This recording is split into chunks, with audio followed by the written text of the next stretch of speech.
Hello बच्चों, Tripathi coaching classes में आपका स्वागत है। आज हम कक्षा 10 के प्रश्न बैंक के यूनिट 7वां प्रश्न बैंक का चैप्टर नंबर 7 में पढ़ने वाले हैं।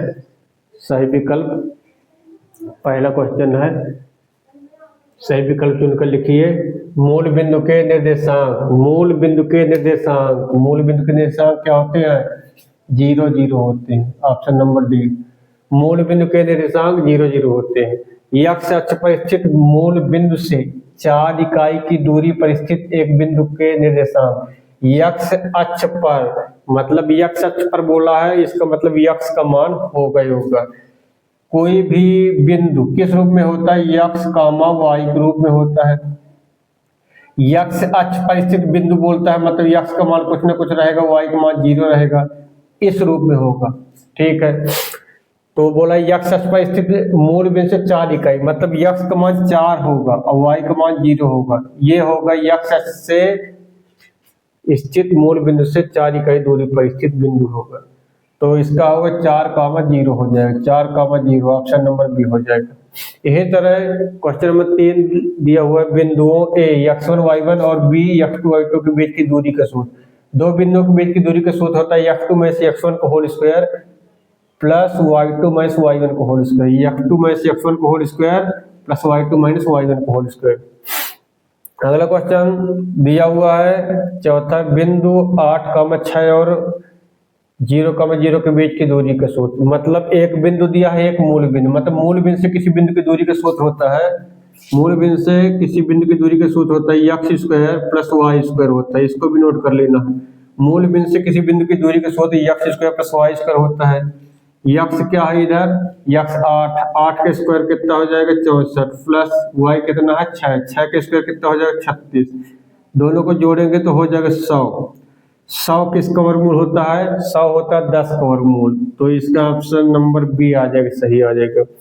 बिंदु ए x1 y1 और b x2 y2 के मिलाने वाली रेखा के मध्य बिंदु के निर्देशांक। मध्य बिंदु के निर्देशांक का सूत्र होता है x1 प्लस x2 बटे 2, x1 प्लस x2 बटे 2 और y1 प्लस y2 बटे 2। x1 प्लस x2 बटे 2, y1 प्लस y2 बटे 2 होता है।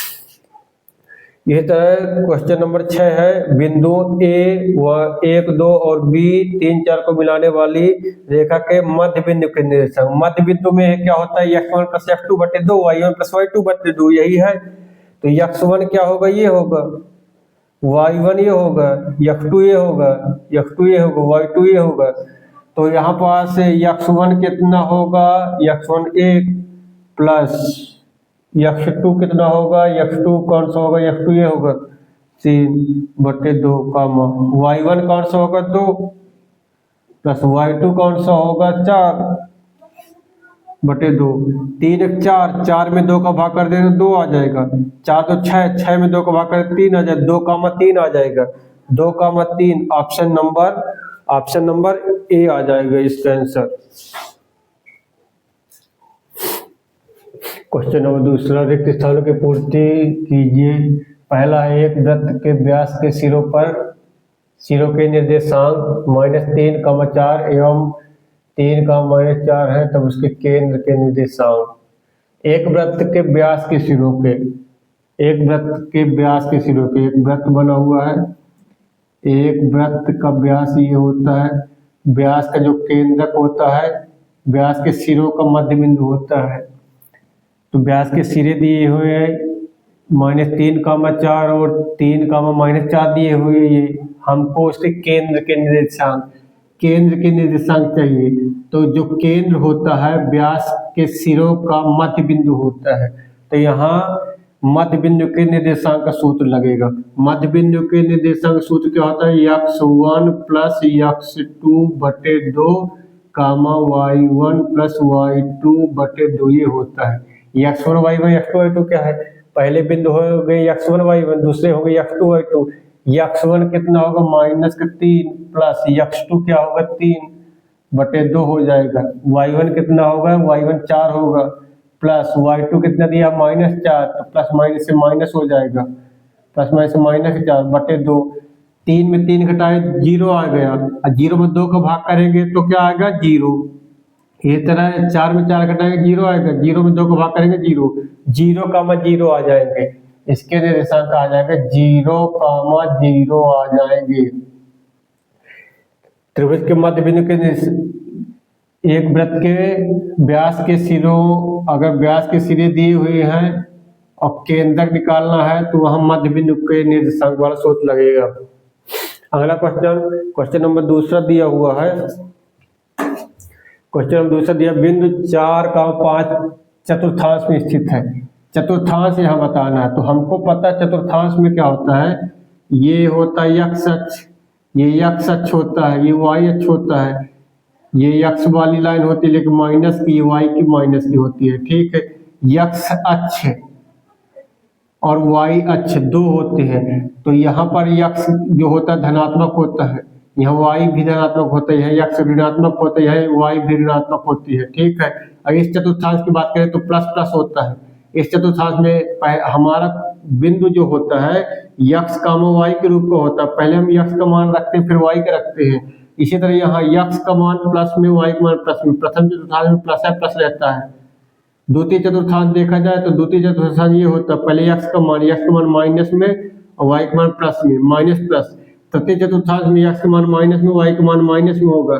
चतुर्थ चतुर्थांश की अगर बात किया जाए, चतुर्थ चतुर्थांश में पहला x का मान प्लस में है और y का मान माइनस में है। ये यहाँ पर देखते 4,5 दोनों प्लस प्लस में, प्लस प्लस किस चतुर्थांश में, प्रथम में। प्लस प्लस किस चतुर्थांश में होते हैं, प्रथम चतुर्थांश में, प्रथम चतुर्थांश में होते हैं। क्वेश्चन नंबर तीसरा पहला दिया है, तीसरे में सत्य सत्य लिखना है। पहला, किसी बिंदु का भुज शून्य है यदि किसी बिंदु का भुज, भुज क्या होता है, x अक्ष, भुज होता है x अक्ष, इसको लिख लीजिए, नोट कर लीजिएगा। भुज होता है x अक्ष, x भुज होता है x अक्ष को भुज बोलते हैं, x अक्ष को भुज बोलते हैं। और कोटि बोलते हैं y अक्ष को, y अक्ष को कोटि बोलते हैं। x अक्ष को भुज बोलते हैं, y अक्ष को कोटि बोलते हैं। कोई बिंदु x का y के रूप का होता है। हमने बताया था अगर x अक्ष बोलेगा तो x अक्ष के निर्देशांक बोलता है तो x का मान रहेगा कोई ना कोई, y का मान 0 रहेगा। y अक्ष के निर्देशांक बोलते हैं तो 0, y, x अक्ष के निर्देशांक x, 0, y अक्ष के निर्देशांक 0, y होते हैं। चलिए, किसी बिंदु का भुज शून्य हो, भुज मतलब होता है x शून्य मतलब ये y अक्ष में इस तरह का होगा। ठीक है, शून्य हो और कोटि 3 दी हो, कोटि y का मान 3 दिया हो, भुज शून्य हो, कोटि 3 दिया हो, तो वो इसके निर्देशांक तब वह है x अक्ष पर स्थित होगा, वह y अक्ष पर स्थित होगा। वह किस अक्ष पर स्थित होगा, y अक्ष पर स्थित होगा। यहाँ बोला x अक्ष पर स्थित होगा, ये गलत है। अगर कोटि 3 है, कोटि मतलब y का मान 3 दिया हुआ है तो वो y अक्ष में ही होगा। भुज शून्य मतलब x शून्य है मतलब y अक्ष में ही होगा।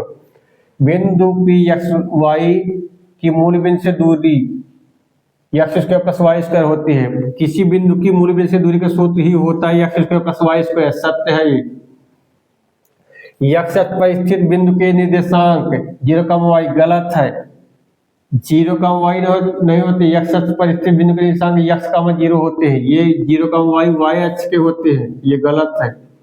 y अक्ष पर स्थित मूल बिंदु से दूरी 10 इकाई पर स्थित बिंदु के निर्देशांक 10, 0, y अक्ष पर स्थित, ये x अक्ष पर स्थित है, गलत है। ये किस पर स्थित है, ये x अक्ष पर स्थित है, y अक्ष पर स्थित नहीं, इसलिए गलत है। आगे चलते हैं। क्वेश्चन चौथा, एक वाक्य में उत्तर दीजिए। बिंदु A 4, की मूल बिंदु से दूरी का सूत्र √x² plus y square, x² plus y square, इसको नोट करते रहना है। x का मान क्या है, 3 त्रिकाई 9, y का मान दिया 4 16, 16 में कितना होता है, 25 होता है। 25 किसका वर्गमूल होता है, 25 होता है 5 का वर्गमूल। तो मूल बिंदु से दूरी कितना होगा, पहले का हो जाएगा 5, पहले क्या आ जाएगा, 5 आ जाएगा। दूसरा क्वेश्चन, बिंदु A -1, 2 एवं B 3, -4 को मिलाने वाली रेखा के मध्य बिंदु के निर्देशांक क्या होते हैं, x1 प्लस x2 बटे 2, कामा y1 प्लस y2 बटे 2 होते हैं। x1 y1 क्या है, x1 क्या होता है, x1 माइनस के 1 है, x2 क्या है 3 है बटे 2, y1 ये है प्लस y2 कौन सा, y2 माइनस के 4 तो माइनस प्लस से माइनस हो जाएगा बटे 2 हो जाएगा। 3 में 1 घटाएंगे 2 आएगा, वो भी प्लस का क्योंकि प्लस की बड़ी संख्या है, और 4 में 2 घटाएंगे तो माइनस का 2 आएगा क्योंकि बड़ी संख्या माइनस की है। 2 का भाग करेंगे तो 1 आएगा और 2 का भाग करेंगे तो माइनस का 1 आएगा। इसके मिलाने वाली रेखा के मध्य बिंदु के निर्देशांक क्या होंगे, 1 कामा -1। ठीक है, अगला लास्ट क्वेश्चन, बिंदु -3 कामा 4 एवं 2 कामा 3 के बीच की दूरी, दो बिंदुओं के बीच की दूरी का सूत्र, दो बिंदुओं के बीच की दूरी का सूत्र क्या होता है, दो बिंदुओं के बीच की दूरी का सूत्र अंडर रूट, इसको नोट कर लेना है, x square x1 x2 minus x1 का whole square plus y2 minus y1 का होल स्क्वायर, ये होता है दो बिंदुओं के बीच की दूरी का सूत्र। x2 क्या है, x2 ये 2 है माइनस x1 क्या है -3, तो माइनस माइनस से प्लस का 3 हो जाएगा स्क्वायर प्लस y2 कौन सा है 3 है, y1 कौन सा है 4 है का होल स्क्वायर, प्लस प्लस से जुड़ जाएंगे 3 2 5, 5 के स्क्वायर कितना आ जाएगा 25, माइनस प्लस से घटेंगे फिर बड़ी संख्या क्या आएगा -1 का स्क्वायर 1, 25 से 26, इसका आंसर आ जाएगा √26 आ जाएगा, √26 आ जाएगा। ये बहुत ही इम्पोर्टेंट क्वेश्चन है, इनको लिख लीजिएगा, पढ़ लीजिएगा अच्छी तरह से, और वीडियो को लाइक करिए यदि अच्छी लगी हो तो अपने कांटेक्ट में जितने लोग हों उनको शेयर करिएगा और सब्सक्राइब करवाइएगा। धन्यवाद।